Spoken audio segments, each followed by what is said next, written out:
Welcome to St John's Gate, home to the Museum of the Order of St John. The museum tells the story of St John, our story, which goes back almost 1,000 years.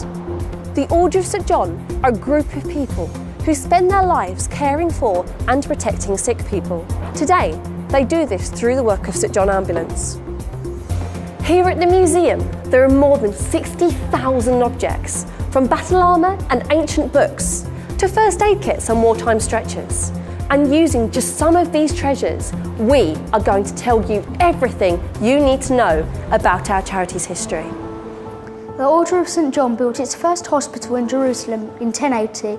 The monks who worked in the hospital were led by Gerard, the man in this picture with a halo around his head. Gerard was one of many Christian monks at the hospital who cared for all travellers who had become sick on their journey to the special city of Jerusalem. Can you make out the important symbol on Gerard's robes? We're still wearing it now, almost 1,000 years later. In 1099, lots of battles known as the Crusades began. Christians and Muslims fought each other for control of Jerusalem and the land around it. With ferocious battles taking place all around them, the Order of St. John decided that although they would still care for the sick, some of its members also needed to fight and protect the hospital. These defenders became known as the Knights of St. John. They wore mail armour, which was made by hand from thousands of small metal rings. Many wealthy families gave gifts of money and land to the Order of St John to help support its work with the poor and sick. The Order used some of the land it was given to build a large Priory Church in London. The church was beautifully painted and had the floor covered in decorative tiles like this one with a little goblin. This priory became the Order's English headquarters and is where the museum and St John Ambulance's national headquarters are today. The Christian Crusaders didn't keep their new kingdom for very long, and when the last part of it was captured, the Order of St John was forced to retreat to islands in the Mediterranean Sea, sailing on ships that looked a little bit like this. At first, the Order retreated to its lands in Cyprus, but before long it had set up a new permanent headquarters on Rhodes. In 1522, the Order's home on Rhodes was attacked, and the Knights were defeated. The Order was forced to retreat again to the island of Malta, where it stayed until Napoleon Bonaparte, the French leader, invaded.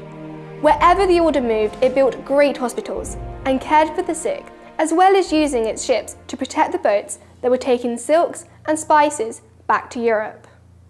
Things were also going badly for the Order in London and the prior, William Weston. King Henry VIII had been a great supporter of the Order.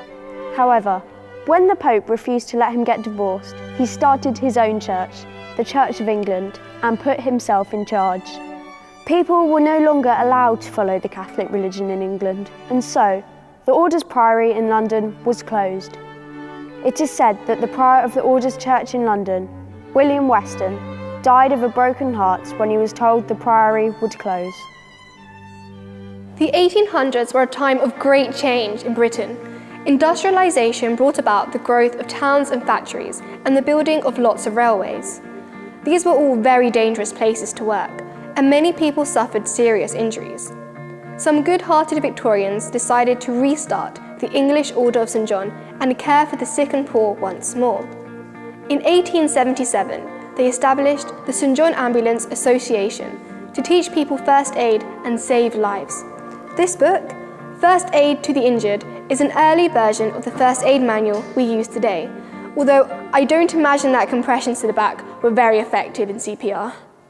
In 1887, the English Order of St John decided that they needed to do even more to help, and so they formed the St John Ambulance Brigade. The job of the brigade was to provide first aid, ambulance and nursing services for the general public.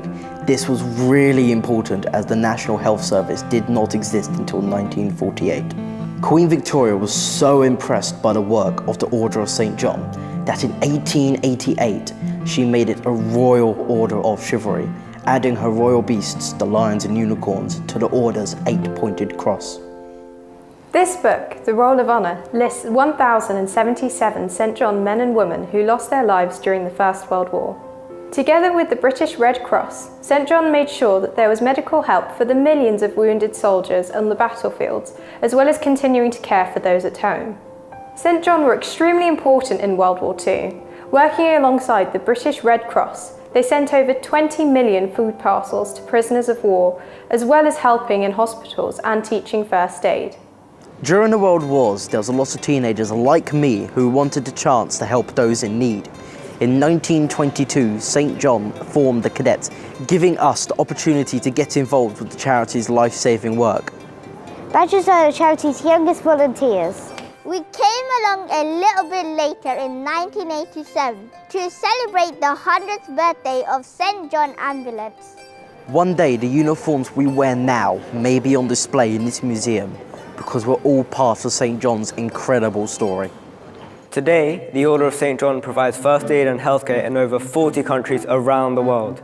We make sure that first aid kits like this are available for those who are injured or unwell, and that there are people like us who know how to use them. For you! Our travel through time is now finished. We followed the story of St John for almost 1,000 years and discovered how its symbol, a white 8-pointed cross on a black background, is still an international symbol of first aid. Thanks for listening, and now the journey continues with you.